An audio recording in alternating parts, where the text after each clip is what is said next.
আজ জন্মাষ্টমী। কেমন আছেন আপনারা? আমি ভালো আছি। গোপালকে সাজিয়েছি দেখুন। একটু ভিডিও আপনাদের সঙ্গে শেয়ার না করেই পারলাম না। এখানে আমার দাদা রয়েছে, জগবন্ধু, জগন্নাথ, বলরাম, সুভদ্রা। রাখি পরিয়েছিলাম, রাখিটা আজকেই সরিয়ে দিলাম। এখানে গোপালকে সাজিয়েছি আজকে নতুন জামা পরিয়ে। রোজকার মতন কিশমিশ খেজুর তো দিয়েইছি, তার সঙ্গে সকালে জলখাবার দিয়েছিলাম গোলাপ জামুন, ওটা একটা মেলান মানে ফ্রুটি ফল, একটা মাখন। মিশ্রি ফিশ্রি তো এখানে কেনা হয়নি, মনেও ছিল না আমার। সকাল থেকে না দুদিন ধরেই বৃষ্টি হচ্ছে, মন টন খারাপ, বেরোতে পারলাম না, কিছু আনতে পারলাম না। ব্লিঙ্কিট থেকে মেয়ে আনিয়েছে। আর এদিকে ভোগ হিসেবে এটা করেছি সুজির পায়েস, সুজি ডালিয়া দিয়ে, ডালিয়া একটুখানি ছিল, সুজি দিয়ে করেছি। আলুর তরকারি করেছি, পরোটা করেছি, আর বেগুন ভেজেছি। এই হলো ভোগ। এটা সকালে জলখাবারে দিয়েছি, সকালে চান টান করিয়ে ধূপ বাতি সব জ্বালিয়ে দিয়েছিলাম। আর এদিকে ভোগ লাগিয়েছি, যা খাবো আমরা তাই ভোগ। আপনাদেরকেও জানাই শুভ জন্মাষ্টমী। আপনারাও সব ভালো থাকবেন, সুস্থ থাকবেন। দেখা হবে আবার নেক্সট ব্লগে। এই যে সন্ধে দিলাম এখন, আর বেরিয়ে গিয়ে এই মালা কিনে এনেছি। সকাল থেকে মানে দুপুর থেকে আর বৃষ্টি হচ্ছে না।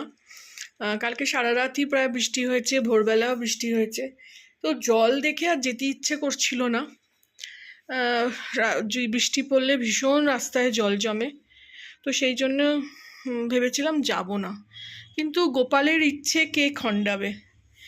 নিজের ইচ্ছে সব কিছু করিয়ে নেয়। আমি তো তাই মনে করি যে আমরা নিমিত্ত মাত্র, ভগবান নিজের ইচ্ছে করলে ঠিক আমাদেরকে দিয়ে করিয়ে নেয়। তো দেখুন মালা কিনে এনেছি। রথের সময় জুঁই ফুলের মালা পাওয়া যাচ্ছিল, কিন্তু আমি কিনতে গেছিলাম ওটাই, খুব ভালো গন্ধ বেরোয়, দারুণ, মানে একদম পুরো বাড়ি একদম গন্ধে মম করে। কিন্তু জুঁই ফুলের মালাটা শেষ হয়ে গেছে, ওই জন্য এরকম মানে এটা চন্দ্রমল্লিকাই হবে, চন্দ্রমল্লিকার বড় মালা কিনে এনেছি। গোপালের পড়তে ইচ্ছা করেছে, আজকে জন্মাষ্টমীর দিন। কলকাতায় থাকলে হয়তো অনেক কিছুই হতো, তালের বড়াটা তো কোনোবার মিস হয় না, আজকে সেটাও করতে পারলাম না। এদিকে এইরকম ফুলও দিয়েছে আলগা করে, গোলাপ আর চন্দ্রমল্লিকা, তো সেগুলো দিয়েও এরকমভাবে সাজিয়ে নিলাম।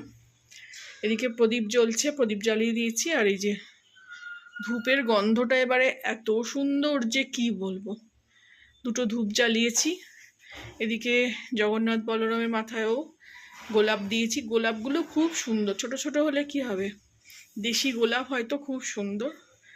গোপুসোনা আমার সন্ধেবেলা সেজেগুজে বসলো। কিরম লাগছে বলবেন, কীরকম হয়েছে মালাটা। আমার তো খুব পছন্দ হলো, নিয়ে নিলাম। ওই জন্য অনেকটা দূর যেতে হয়, তাও কোনো মানে মনে হলো না, বেরিয়েই পড়ি। বৃষ্টি তো এখন নেই, শুকনো আছে, তো সন্ধেবেলা অন্তত মালাটা পরাতে পারবো, সেই জন্য মালা পরালাম। সেটা গোপালেরই ইচ্ছেতেই হলো, তো ওই জন্য আপনাদের সঙ্গেও শেয়ার করলাম। ভালো লাগলে আমার চ্যানেলটাকে একটা লাইক, শেয়ার অ্যান্ড সাবস্ক্রাইব করে দেবেন। যারা এতক্ষণ ব্লগটা দেখলেন অবশ্যই একটা লাইক দেবেন। দেখার জন্য ধন্যবাদ।